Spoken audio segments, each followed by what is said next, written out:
Graça e paz do nosso Senhor Jesus, né?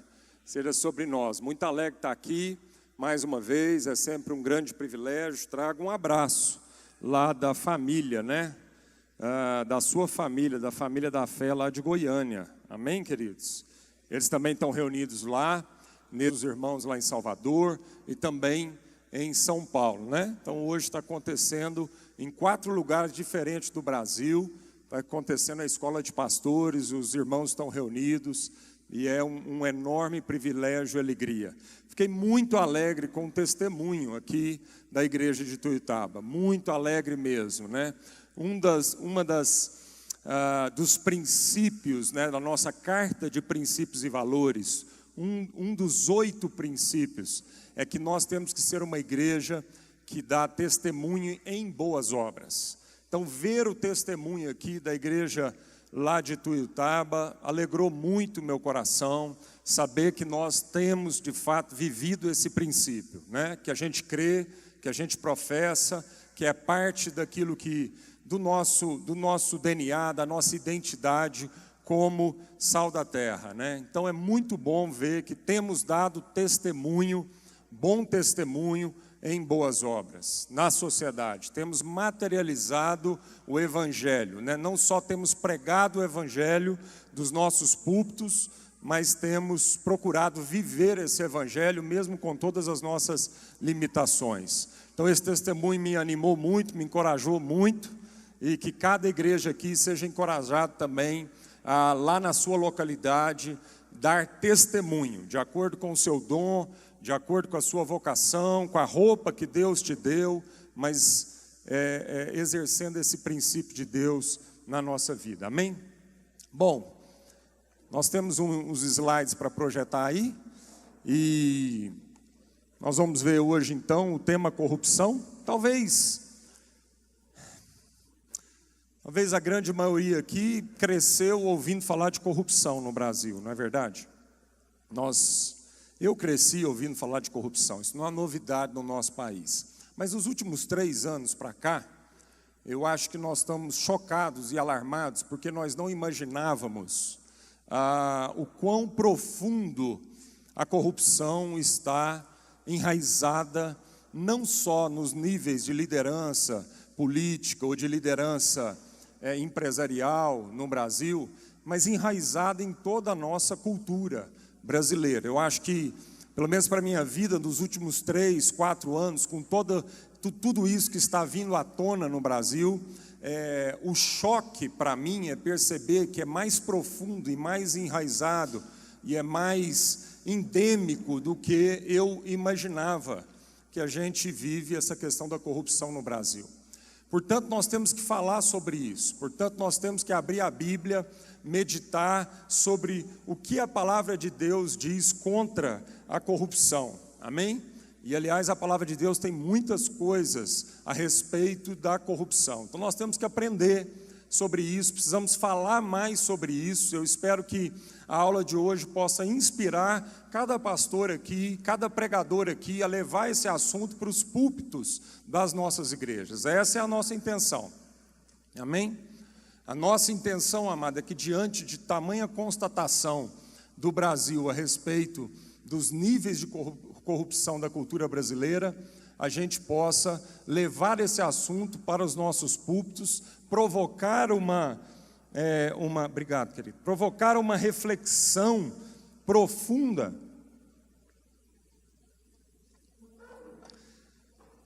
para a nossa vida como cristão, para nós como igreja cristã no Brasil. O que é que eu tenho a ver com isso? Qual é a nossa função profética? Uma das nossas funções na sociedade é a função profética. Então, diante de tudo isso que o Brasil está vivendo, como nós temos sido voz profética na sociedade, amém? Então vamos lá, a primeira coisa que a gente precisa, bom, o seu caderninho está aí, se você trouxe o livrinho, na página 61 é o nosso assunto, tá? Você pode abrir a página 61 e lá tem aquilo que nós vamos abordar aqui. Primeira coisa é uma definição de corrupção, e a gente tem várias definições de corrupção, mas eu gostei dessa daqui, de um filósofo famoso, Kant, que ele diz: tudo que não puder contar como fez, não faça. Então, para ele definiu corrupção nessa frase muito simples, mas muito prática, muito profunda, né? Então ele diz, olha, corrupção na nossa vida é tudo aquilo que a gente faz, né, que nós não podemos contar como nós fizemos aquilo. Se você fez alguma coisa na sua vida, na sua semana, no seu dia, puxa aí na sua memória, alguma coisa que você fez hoje, nessa semana, nesse mês, que você não pode contar como você fez isso, segundo o Kent, e isso é corrupção. Amém? Então, é uma definição bem simples, mas bem profunda, não é verdade? Pode passar. E um secretário da ONU, né, passado, Kofi Annan, ele diz o seguinte a respeito de corrupção. Corrupção é uma praga insidiosa que tem um largo espectro de efeitos corrosivos na sociedade. Ela sabota a democracia e o texto da lei. Ela leva a violações dos direitos humanos, distorce os mercados, corrói a qualidade de vida e facilita o crime organizado, terrorismo e outras ameaças ao florescimento da segurança da humanidade. A corrupção fere o pobre desproporcionalmente. Por que desproporcionalmente? Porque ela fere mais o pobre do que a classe média e o rico. Então a corrupção fere o pobre desproporcionalmente através dos desvios de fundos que deveriam ir para o desenvolvimento. Compromete a habilidade do governo em prover serviços básicos, alimenta a desigualdade e a injustiça, além de desencorajar a ajuda e o investimento externo. Corrupção é o elemento-chave no mau desempenho das economias e o principal obstáculo ao desenvolvimento e ao combate à pobreza. É forte isso aqui, né? Esse pronunciamento do Kofi Annan é muito forte, principalmente essa última frase, né? A corrupção, segundo ele, é o principal obstáculo ao desenvolvimento e ao combate à pobreza, irmãos. Então, falar de ver compaixão tem tudo a ver com esse tema que nós estamos abordando aqui, porque às vezes as pessoas falam assim, o que tem a ver esse tema com o tema nosso geral do ano? Tem tudo a ver. Segundo o Kofi Annan, e eu acredito nisso, a corrupção é o principal obstáculo para o desenvolvimento das sociedades, das nações. E você vê isso. Você vê que os países com menor nível de desenvolvimento são os países com níveis altíssimos de corrupção.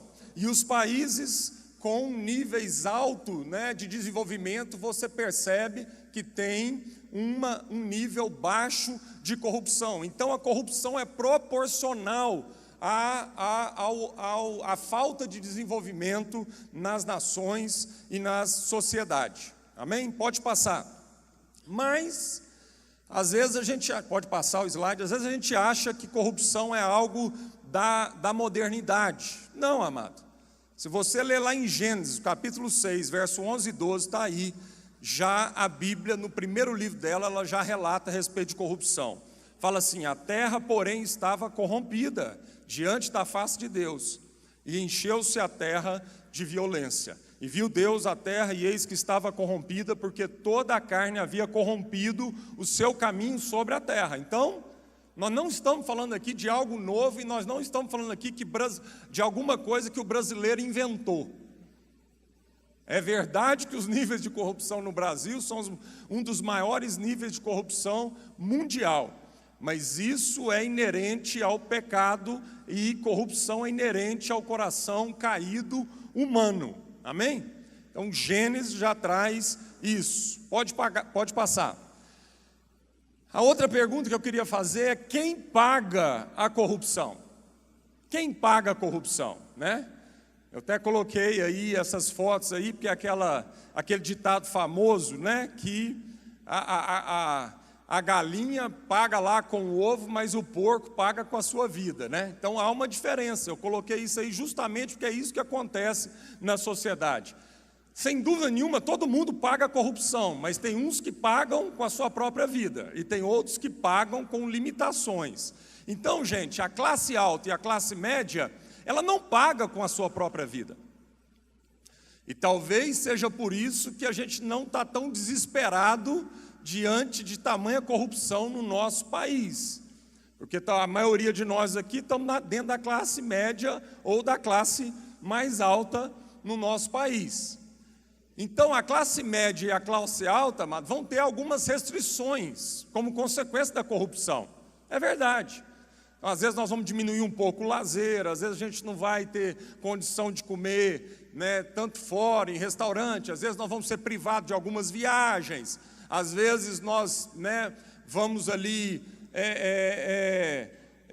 ser privado, né, de ter uma alimentação um pouco melhor, mas nada que vá de fato custar a nossa vida. Agora a gente tem que entender, amado, que quem está pagando esse nível estarrecedor de corrupção na sociedade brasileira é a classe mais baixa.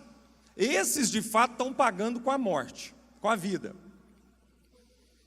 Porque esses, amado, quando chega num hospital que não tem lá um raio-x funcionando, eles estão morrendo. Nós damos um jeito, a gente liga para um amigo, liga para outro, a gente tem boca, a gente tem um certo traquejo, a gente vai atrás, a gente põe a boca no trombone. Se um filho nosso estiver passando um problema, nós damos um jeito, amado. Nós vamos atrás.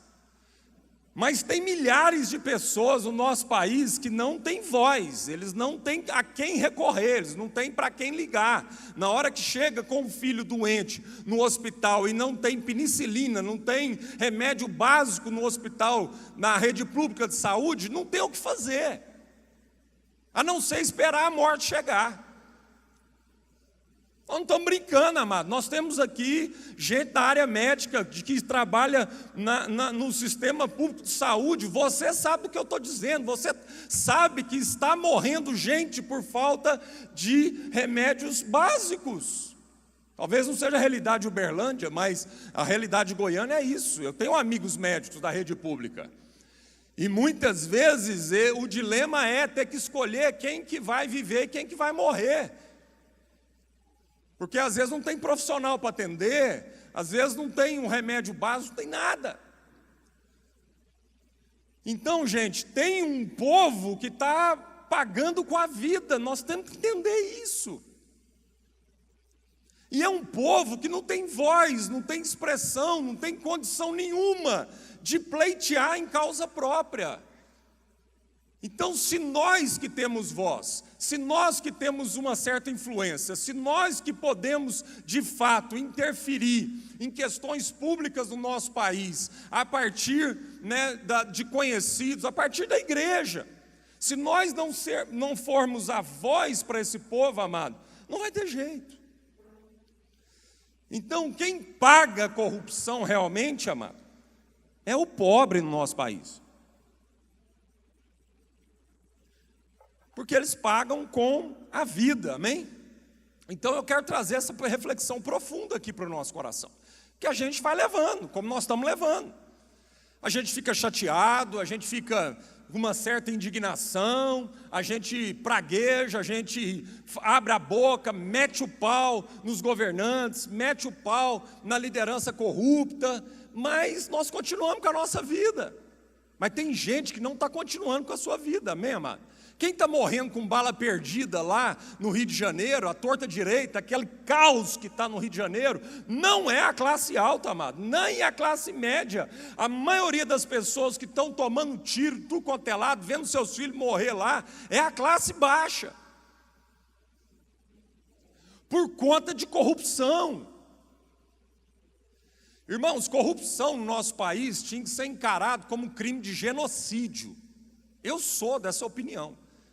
Eu acho que uma corrupção de certo valor para cima, como nós estamos vendo no nosso país aí, porque nós não estamos vendo corrupção apenas de R$1.000, R$2.000, nós estamos falando de 300, 400, 500 milhões, nós estamos falando de bilhões no nosso país, amado. Isso é genocídio, não tem outro nome para isso, amado.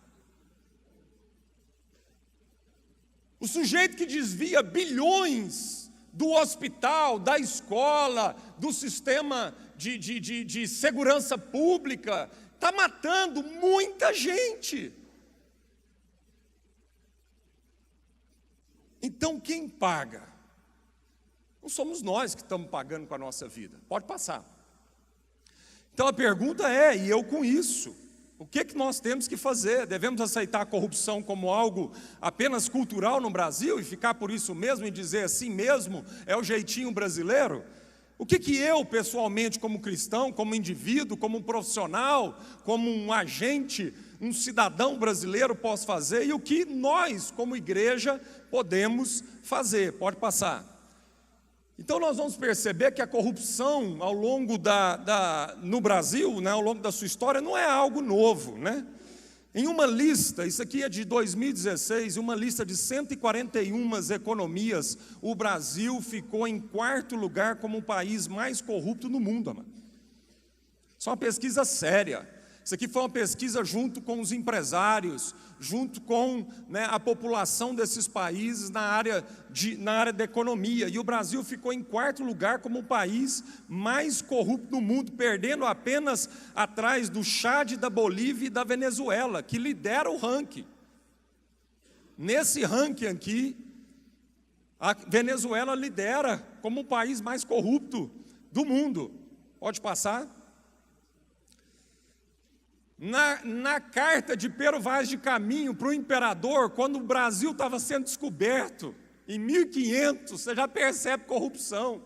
Eu coloquei um trecho da carta aí, a carta na íntegra, você pode ver lá na internet, eu até quero, né, te indicar para você ver essa carta aí, mas está lá, ó. O Pero Vaz de Caminho escrevendo a carta para contar para o imperador a respeito do que ele encontrou aqui no Brasil. Ele diz assim: e pois que, Senhor, é certo que tanto neste cargo que levo, como em outra qualquer coisa que de vosso serviço for, vossa Alteza há de ser de mim muito bem servida. A ela peço que, por me fazer singular mercê, mande vir da ilha de São Tomé a Jorge de Osório, o meu genro. Rapaz, está na carta. Descoberta do Brasil. Quem descobriu o Brasil, que chegou aqui, os primeiros, né, que vieram, não os nativos, na carta já tinha corrupção, amada, e trouxe essa praga para cá, para o Brasil, não é verdade? Está lá, o cara já usando de nepotismo, usando da sua influência para dar um jeitinho de, né, arrumar uma boquinha para o genro dele, não é isso? Pode passar. A corrupção ao longo da história do Brasil também é cantada, né? Quem não se lembra da música do Legião Urbana, Que País é Este? E um trecho da letra fala: nas favelas, no Senado, sujeira para todo lado, ninguém respeita a Constituição, mas todos acreditam no futuro da nação. Isso aqui é a década de 80, né? Agora vamos um pouquinho mais para trás. Um samba muito famoso, né, do Donga diz: o chefe da polícia, pelo telefone, manda me avisar que na Carioca tem uma roleta para se jogar. O chefe da polícia. Irmãos, esse samba aqui foi composto, se não me engano, mais ou menos na década de 30, no Rio de Janeiro. E isso já estava lá. O chefe da polícia já organizando lá a jogatina. E cantado, né? Isso é cantado no Brasil, a gente cresceu cantando isso, ouvindo falar disso, né? Pode passar. Agora olha alguns números interessantes. Pode passar o slide, isso. Estima-se que 200 bilhões de reais vão para o ralo, o Brasil é saqueado, o Brasil sangra por ano, cerca de 200 bilhões de reais. Só para você ter valor, noção do que significa isso, o orçamento na área de saúde no Brasil, em 2013, foi de 190 bi. O orçamento inteiro do Brasil na área de saúde, em 2013, foi de 190 bilhões. E na área de educação foi de 360 bilhões. Então nós estamos falando, amado, de o Brasil desvia mais, sangra mais dinheiro do que ele gasta com no ano inteiro na área de saúde, com metade, mais ou menos, da área do orçamento na área de educação. Amém? Segundo o Ministério Público, somente 3% dos casos de corrupção no Brasil são punidos. Agora, talvez esse índice está aumentando um pouquinho mais. Mas até antes da Lava Jato, amado, era ínfimo a punição, né, de casos de corrupção no Brasil. Não é isso? Vamos para frente. São números aí que são alarmantes para nós, né? Pode passar. Agora, o que a Bíblia diz sobre corrupção? Você vai ficar chocado com alguns versículos que nós vamos ler agora, e que eu espero que esses versículos sejam matéria-prima para as suas pregações de conscientização, nos seus púlpitos lá, né, que você usa esses versículos para Deus te dar mensagens para trazer para a sua congregação, tá? Nós vamos ler alguns trechos aqui, não vamos comentar, não temos tempo para isso, mas está aí no seu caderninho, depois você pode estudar, meditar, enfim, ser usado por Deus para ser um profeta aí contra a corrupção no nosso país. Isaías 33, 15 e 16. O que anda em justiça e o que fala com retidão, que arremessa para longe de si o ganho de opressões, e que sacode das suas mãos todo o suborno, que tapa os seus ouvidos para não ouvir falar de sangue, e fecha os olhos para não ver o mal, este habitará nas alturas, e as fortalezas das rochas serão o seu alto refúgio, o seu pão lhe será dado, e as suas águas serão certas. Pode passar. Lucas 3, 12 e 13, advertência contra a corrupção no funcionalismo público. Agora nós vamos aqui ver alguns versículos bem específicos. Chegaram também uns cobradores de impostos para serem batizados e lhe perguntaram: mestre, que devemos fazer? Respondeu-lhes: não peçais mais do que o que vos é ordenado. A Bíblia está dizendo que alguns cobradores de impostos, alguns funcionários públicos chegaram então para Jesus perguntando o que nós devemos fazer. Jesus respondeu: não peçais mais do que o que vos é ordenado. Advertência contra a corrupção policial. No verso 14, ele continua: então uns soldados o interrogaram: e nós, o que faremos? E ele lhes disse: a ninguém trateis mal, não deis denúncia falsa, e contentai-vos com o vosso salário, com o vosso soldo. Chegaram os policiais e perguntaram: e a gente, o que a gente tem que fazer? E ele disse então: não tratem mal ninguém, não deis denúncia falsa, não plantem provas falsas, né? E contentai-vos com o vosso salário. Pode passar. Próximo slide. Advertência contra a corrupção no poder judiciário. Deuteronômio 16, 19 e 20. Não torcerás a justiça, nem farás acepção de pessoas, não tomarás subornos, pois o suborno cega os olhos dos sábios e perverte as palavras dos justos. Segue a justiça, e só a justiça, para que vivas e possuas a terra que o Senhor teu Deus te dá. Salmo 82. Até quando defendereis os injustos e tomareis partido ao lado dos ímpios? Defendei a causa do fraco e do órfão, protegei os direitos do pobre e do oprimido, livrai o fraco e o necessitado, tirai-os das mãos dos ímpios, eles nada sabem e nada entendem, e andam em trevas. Pode passar. Advertência contra a corrupção no poder executivo.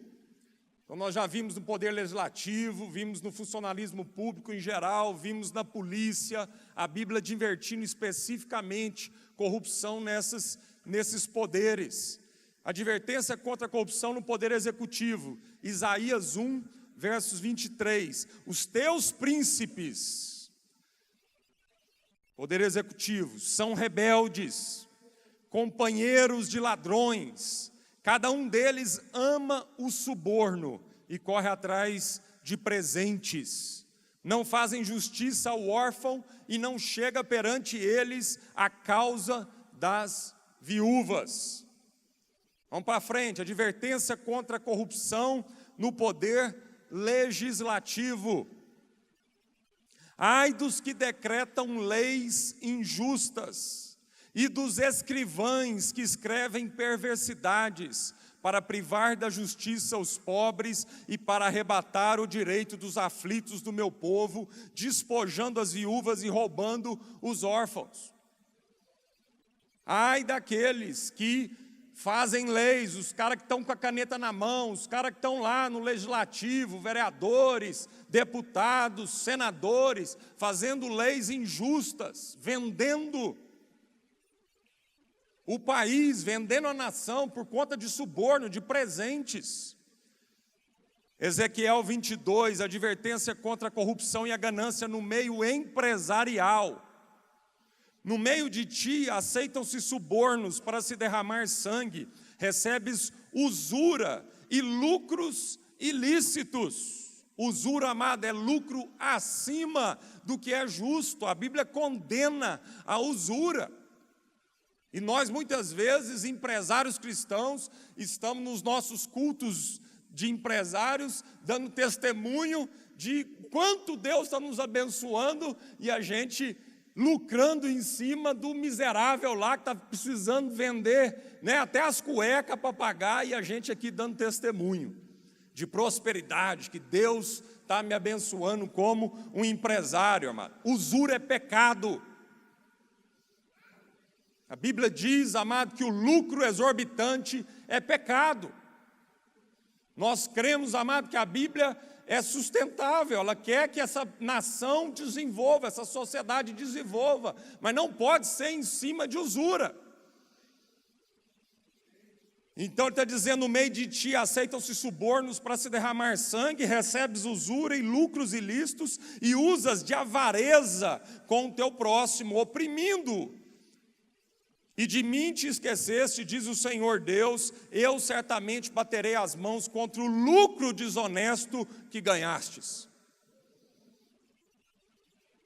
Pode passar. Advertência contra juros absurdos praticados pelo sistema financeiro. Ezequiel 18.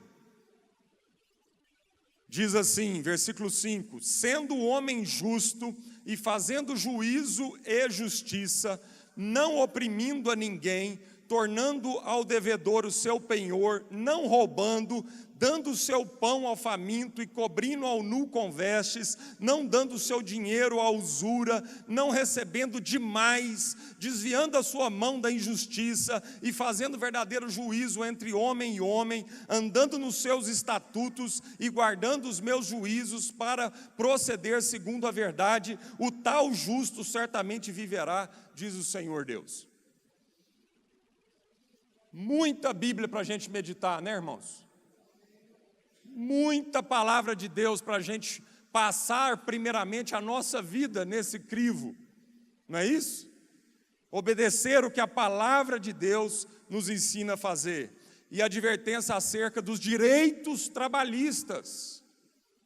Colossenses 4:1 diz, vós, senhores, dai a vossos servos o que é de justiça e equidade, sabendo que também vós tendes um Senhor nos céus. Amém, irmãos? A palavra de Deus diz que o servo inútil é aquele que faz só o que é mandado, amém? Portanto, nós, se temos empregados, funcionários, servos, eu sou da opinião, amado, por um princípio bíblico que a gente tem que dar mais do que o mínimo. Amém? Mais do que o salário mínimo. Você põe isso diante de Deus lá. para que você não seja um servo inútil, só faz aquilo que é mandado e trabalha só no mínimo. Seja generoso, trate com justiça os seus funcionários, o direito trabalhista deles. E Levítico 19:13, não oprimirás o teu próximo, nem o roubarás. O salário do operário não ficará em teu poder até o dia seguinte. Rapaz, a Bíblia tem cada coisa, né? Quando eu fui fazer o estudo sobre isso, eu também fiquei assim espantado de ver o quanto que a Bíblia é específica em algumas questões que nós estamos, como cristãos, negligenciando e corrompendo. Amém? Então, é isso aí. Deixa a palavra de Deus ir ensinando a sua vida, amém? E agora, nesse tempo restante, então, eu queria gastar um tempinho agora meditando com a gente a respeito de algumas atitudes de Neemias no combate à corrupção e que Deus usou a vida dele para abençoar toda uma nação. Abra sua Bíblia lá em Neemias, por favor. Neemias capítulo 1.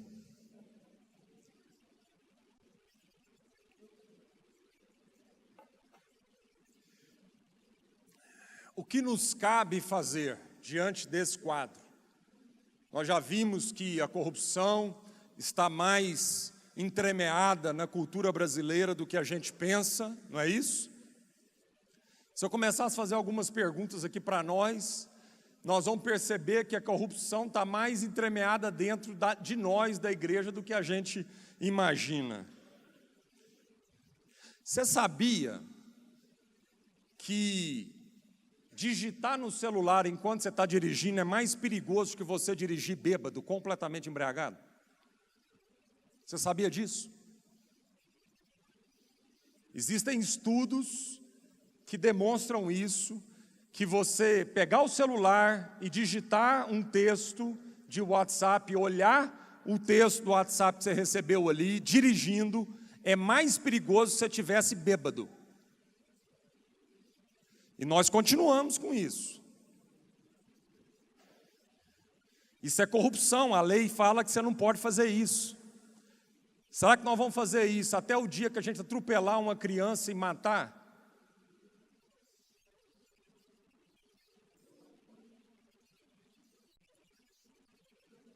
Falar no celular dirigindo, testar no celular dirigindo é corrupção. Se eu fizesse uma enquete aqui entre nós, eu acho que ninguém aqui passava nesse crivo. Pode ter poucos. Você sabia que beber uma taça de vinho e dirigir é corrupção? Pena gravíssima. Multa gravíssima. E se você atropelar alguém embriagado, é chilindró.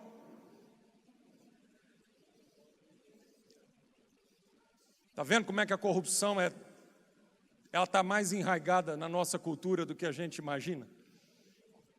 Você sabia que parar em fila dupla, pisca-alerta, não te dá direito de parar em fila dupla? Para você pegar a sua criança na porta da escola?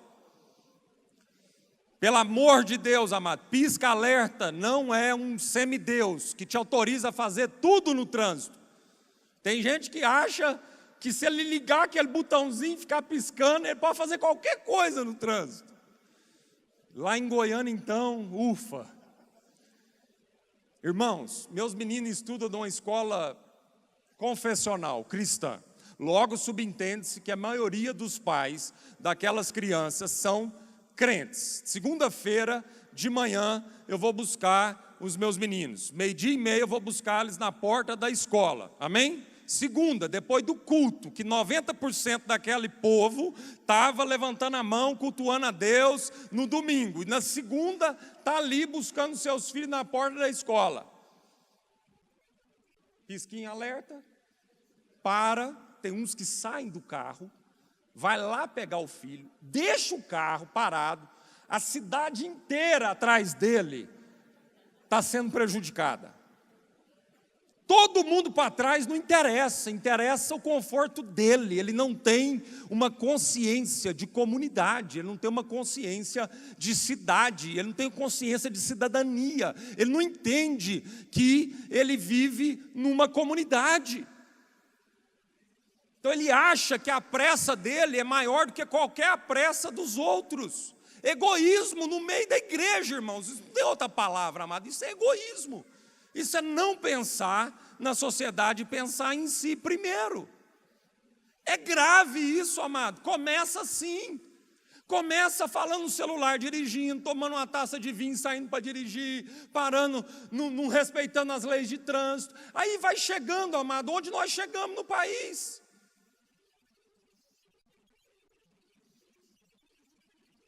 Vai chegando nesses limites. Porque a mentalidade, amado, já é de transgressão, a mentalidade é de corrupção. Não interessa se você corrompe com algo que você julga que é pequeno, diante de 500 milhões de reais. Não é pequeno não, amado, porque como eu disse, você digitar no celular, você tira a atenção da rua e você pode matar uma criança, amado, que atravessa a rua e você não enxerga. Reflexão. E o cristão está lá, amado, parando em fila dupla, larga tal. Eu já tentei de tudo. Eu teve uma época que eu vinha por trás e ficava buzinando. Pá, pá, pá, pá. Aí teve voltar e falei, não, agora eu vou dar um jeito de estacionar e eu vou lá conversar com essas pessoas. Educadamente, eu vou lá, converso, mas não adianta. Agora eu já estou partindo para estratégia 3. Uma caminhonete bem grande, de roda, né, aquelas rodonas assim, para passar por cima, não. Aí é quando o espírito vai embora. Aí quando o espírito volta, você fala, não. Como diz lá, faltou-me o espírito, agora ele já voltou. Então, aí, como a gente tem o Espírito Santo de Deus, não é essa a estratégia. Agora eu estou na terceira estratégia. Agora eu já até falei com meus filhos. Falei, gente, vamos fazer uma campanha na escola? De conscientização. Vamos fazer uma campanha de conscientização, vamos envolver os alunos, vamos colocar os alunos para ter ideia das frases. Já até pensei numa frase, parar em fila dupla é corrupção. Olha que coisa maravilhosa.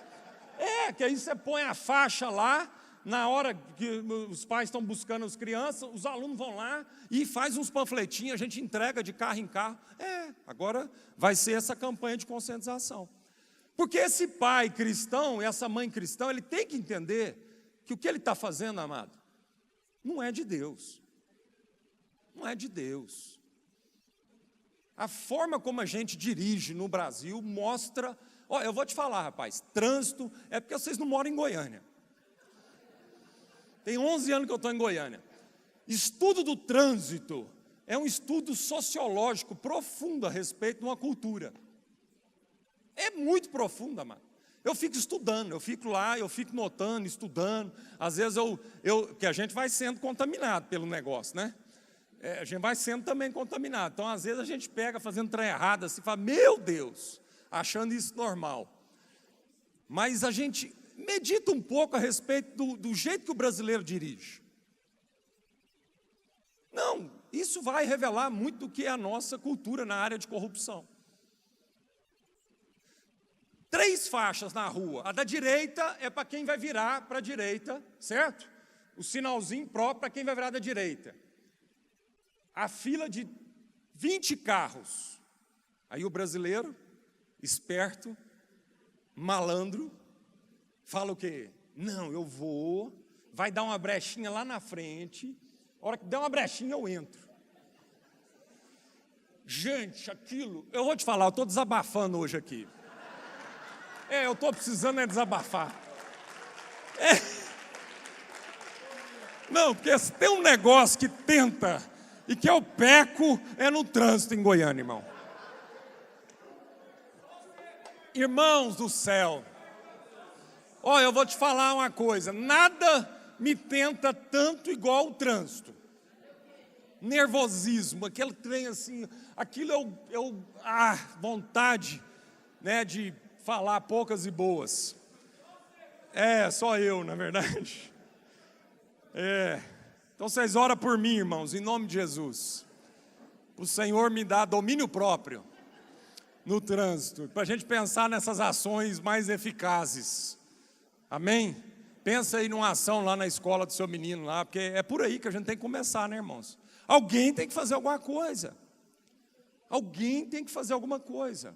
Não vai adiantar nós ficar todo dia no noticiário só reclamando e vendo notícia de corrupção. Nós temos que fazer alguma coisa, assim como Neemias se prontificou aqui a fazer. Amém? Vamos lá. Neemias capítulo 1, verso 1 a 3. Vamos ler? Palavras de Neemias, filho de Acalias, no mês de Quisleu, no 20º ano, quando eu estava na cidade de Suzã. Anani, um de meus irmãos, veio de Judá com mais alguns homens.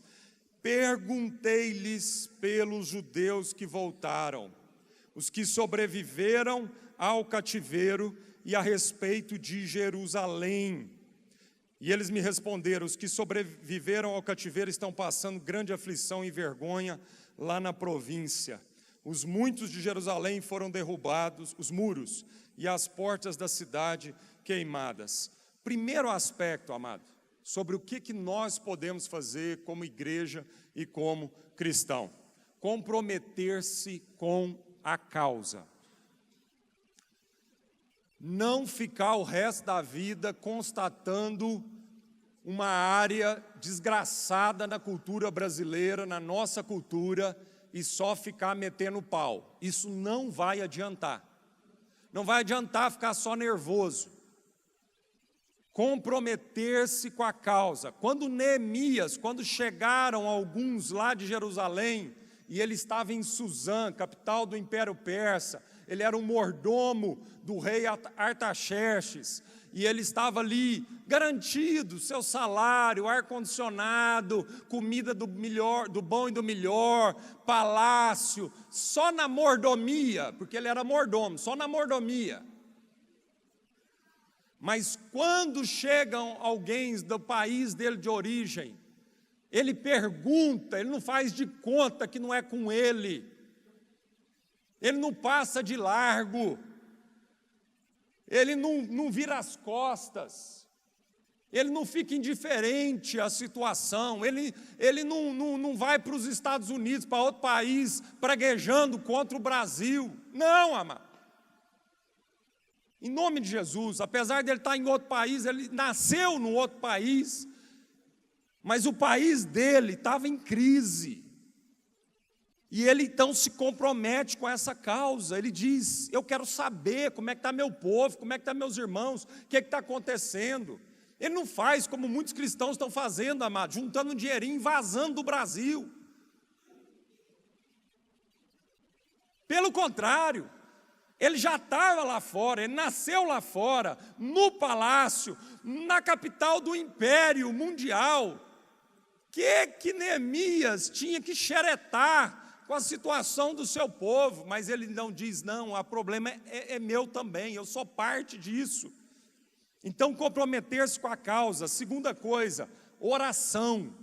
Primeira coisa, amado, é uma atitude. Eu espero que hoje aqui Deus esteja falando ao seu coração para que você se posicione com relação ao seu país, para que você não veja tudo isso que está acontecendo e fique alheio a isso, achando que porque a vida dos seus filhos não está em jogo, você não é parte dessa questão.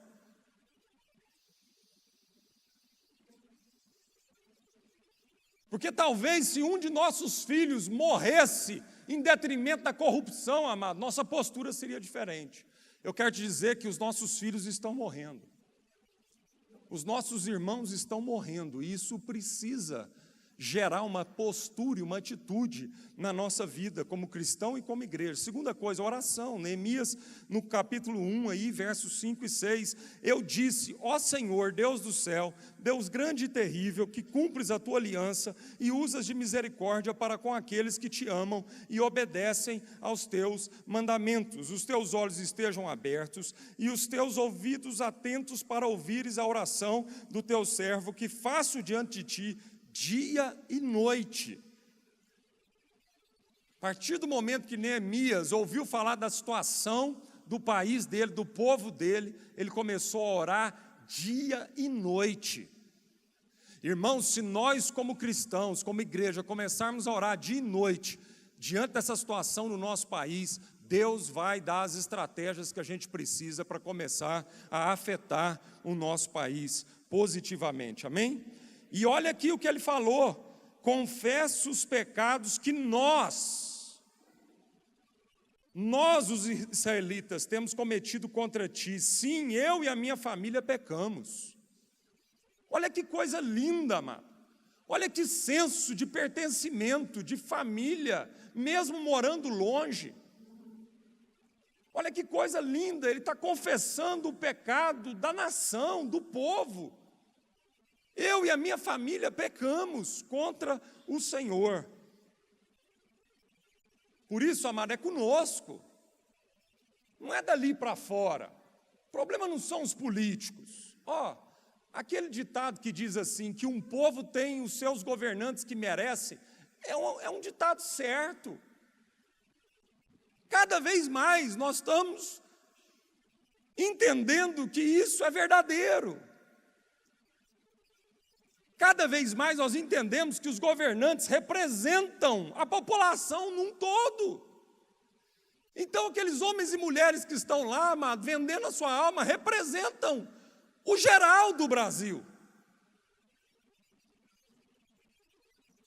Terceiro ponto, capítulo 2, verso 1 a 5.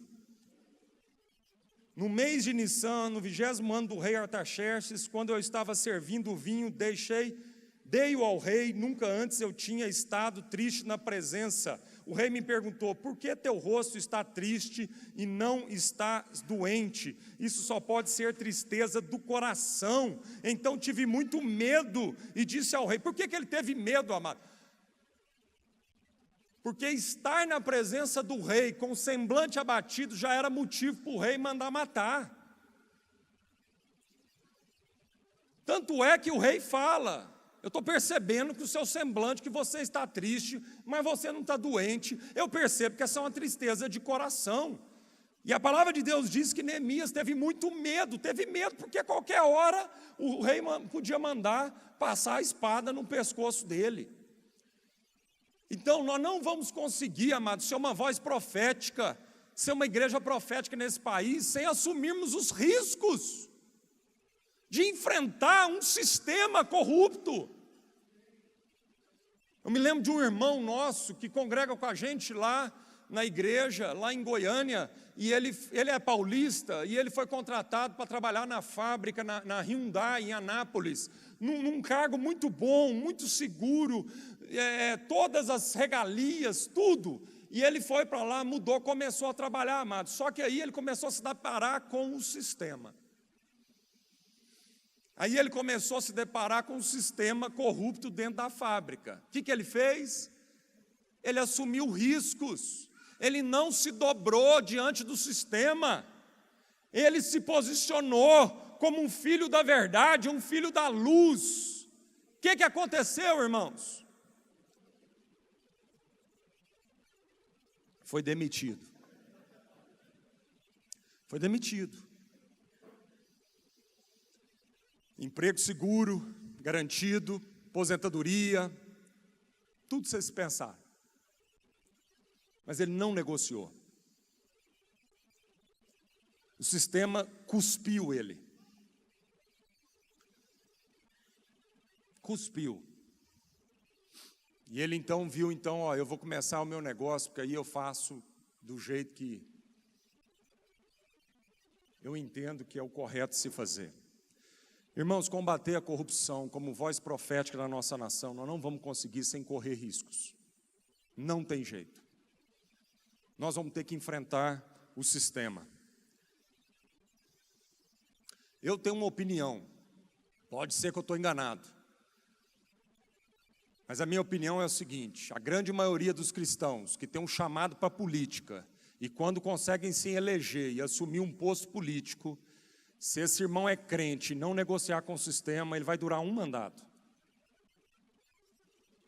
Ele tem 4 anos para fazer o que ele tem que fazer, porque o sistema vai cuspir ele. Pode ser que eu esteja enganado, mas eu acho que a prática demonstra isso.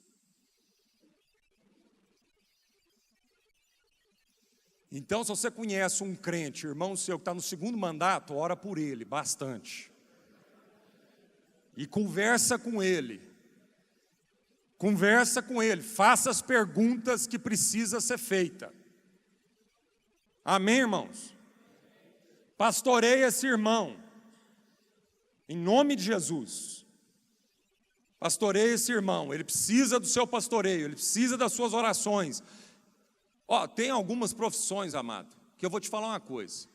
Tem algumas profissões no Brasil que a gente tinha que orar todo dia por esses irmãos. Política é uma delas, advogado é outra.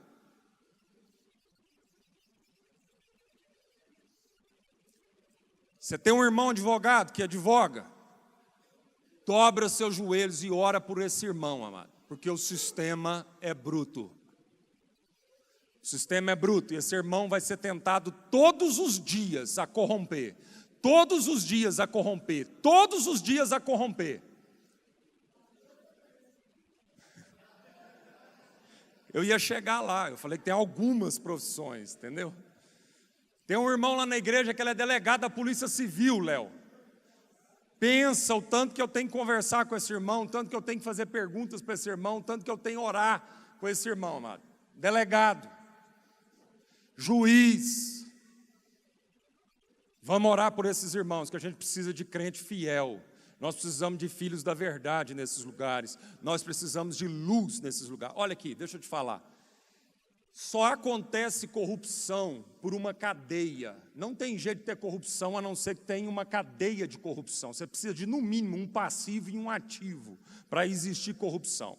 Então, sabe qual é a forma da gente ser uma voz profética? Uma das formas mais eficazes, amado. Você já pensou? Nós somos 26% desse país, 40 milhões de evangélicos nesse país. Se esses 40 milhões se posicionassem e não comesse a comida do rei, e não se dobrasse diante do sistema, pronto. Porque tem crente na saúde, tem crente no governo, tem crente empresário, tem crente no legislativo, tem crente funcionário público, tem crente nas escolas, tem crente em tudo quanto é setor do nosso país, amado. E os índices de corrupção não estão diminuindo no nosso país. Tem alguma coisa errada aí, irmãos? Nós estamos corrompidos. Porque se 40 milhões de crentes fossem fiéis e dissessem não ao sistema, amado, a gente quebrava as correntes de corrupção. E essa, para mim, é uma das formas mais eficazes da gente fazer isso. Então, nós temos que pregar essa mensagem. Nós temos que falar isso com o nosso povo. Nós temos que perguntar para os nossos empresários como é que está. Nós temos que falar com os nossos funcionários públicos, líderes. Quarto ponto, estar indignado. Verso 6 do capítulo 5. Capítulo 5 de Neemias. Ao ouvir essas reclamações e acusações, fiquei furioso. Por que Neemias estava furioso? Sabe o que estava acontecendo, irmão? Ele se posicionou, ele orou, ele correu riscos e ele foi. Largou o palácio, largou a mordomia, largou as garantias e foi. Foi para o caos, foi para o seu país. Chegando lá, sabe o que ele descobre? Que já tinha desigualdade, que já tinha injustiça na nação, a nação foi destruída, e quando os primeiros e os remanescentes que ficaram lá, e os primeiros que começaram a voltar do cativeiro, para chegar em Israel, sabe o que aconteceu, amado?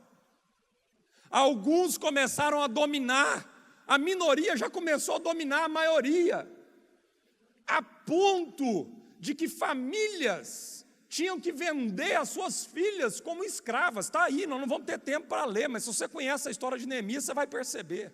Quando Neemias percebe essa situação, ele fica furioso com tamanha injustiça. Quarto ponto, amado, indignação.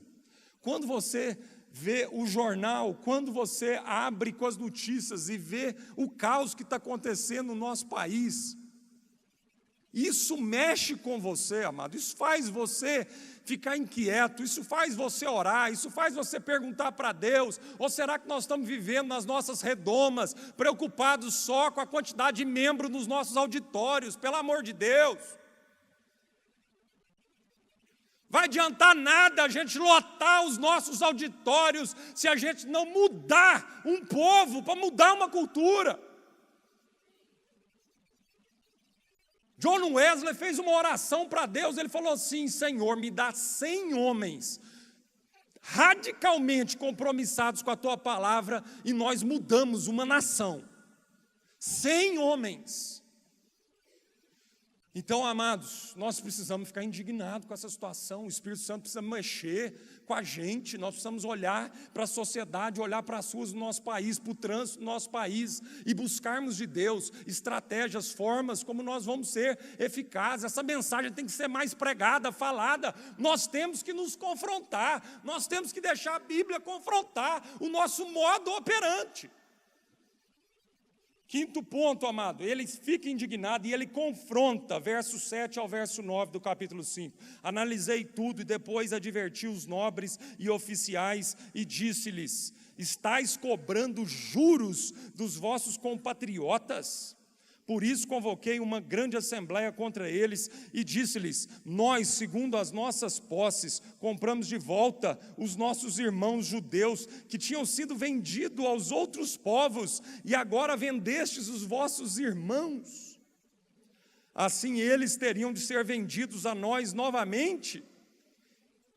Eles então se calaram e não tiveram resposta. Irmãos, Neemias confrontou os nobres, a liderança, a minoria, e eles ficaram calados e não tinham resposta diante da palavra de Deus. E eu então prossegui: não é bom o que fazeis, acaso não deveis andar no temor do vosso Deus, para evitar a zombaria dos outros povos, os inimigos? Sexto ponto: não se embriagar com os privilégios da posição que Deus nos coloca. E isso está lá no verso 14 do capítulo 5. Diz aí: além disso, desde o dia em que fui nomeado governador na terra de Judá, desde o 20º ano até o 32º ano do rei Artaxerxes, isto é, por 12 anos, nem eu nem meus irmãos comemos a comida separada para o governador. Irmãos, 12 anos, Deus colocou Neemias como governador de Israel. Por isso ele foi criado como mordomo. Sabe por que Deus permitiu que Neemias crescesse como mordomo? Para que ele tivesse uma mentalidade de mordomo, para que quando Deus o colocasse na posição mais alta de Israel, ele não usurpasse desse lugar para privilégios pessoais. Ele tinha uma cultura de mordomo, ele entendia que ele era apenas um mordomo. Ele não estava ali porque ele conseguiu estar ali, ele estava ali, amado, porque o rei dos reis colocou ele naquele lugar. Então, em nome de Jesus, nós estamos pedindo promoção para Deus, nós estamos querendo que cada vez Deus nos coloque em posições estratégicas, posições de liderança. É verdade, nós temos que orar sobre isso, porque quanto mais posições estratégicas, mais influência nós teremos de abençoar a nossa sociedade. Temos que orar por isso, temos que estudar, temos que trabalhar para isso, temos que estrategicamente pedir para Deus nos colocar em lugares estratégicos. Mas pelo amor de Deus, uma vez que Deus te colocou nesse lugar, cuidado para você não usurpar dessa posição e dessa autoridade que Deus colocou. Cuidado para você não se embriagar com a comida separada para os governadores. Neemias está dizendo: por 12 anos, nem eu, nem os meus assessores comemos comida do governador. Sétimo ponto, verso 15: desafiar o status quo. Agora que Deus te colocou nesse lugar, agora saiba que você vai ter que desafiar o sistema. Olha aí o que está escrito aí, verso 15. Mas os governadores anteriores oprimiram o povo, tirando-lhe a comida e o vinho, além de 40 ciclos de prata, e até os seus auxiliares dominavam o povo. Olha aí, irmãos, vê se esse texto não é atualíssimo pelo que nós estamos vivendo no nosso país. Os governadores anteriores eram injustos, usurpavam do seu lugar e botavam os ascensores tudo para mamar nas tetas. É isso que está escrito aqui.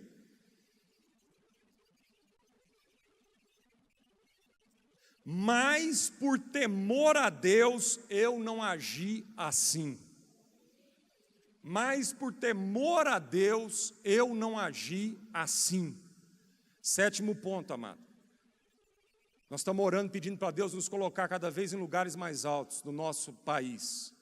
Em cima da mesa, em cima do monte, para que a luz brilhe. Então nós vamos ter que desafiar.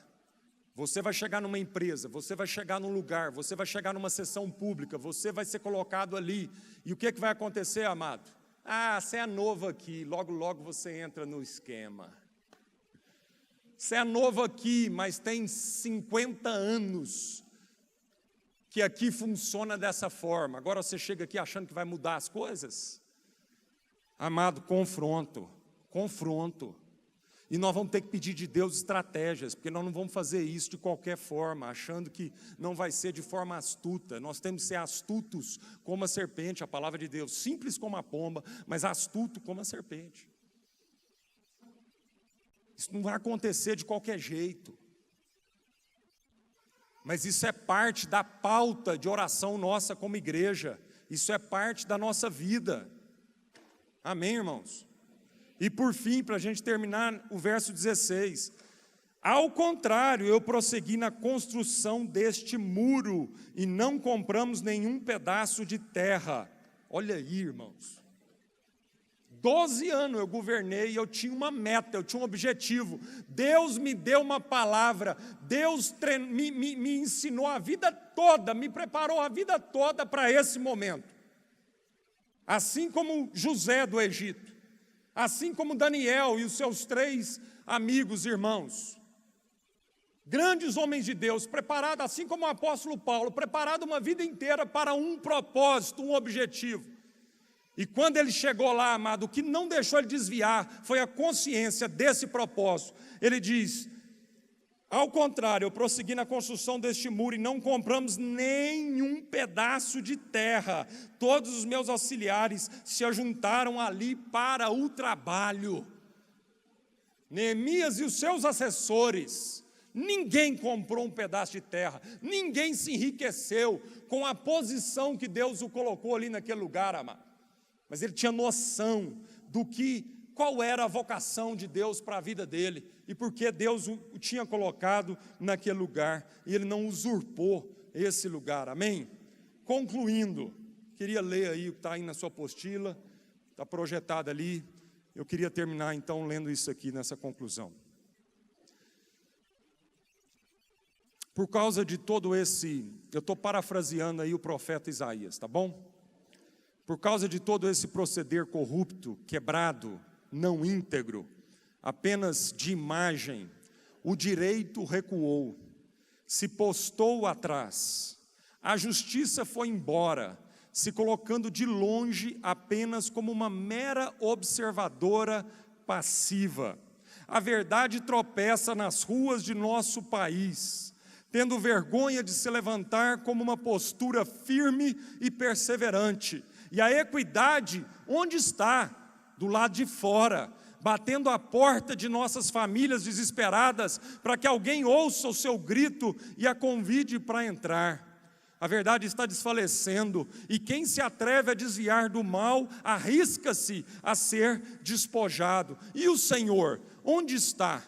O Senhor viu tudo isso, e pareceu muito mal aos seus olhos, que não houvesse justiça. E vendo que ninguém havia, maravilhou-se de que não houvesse um intercessor.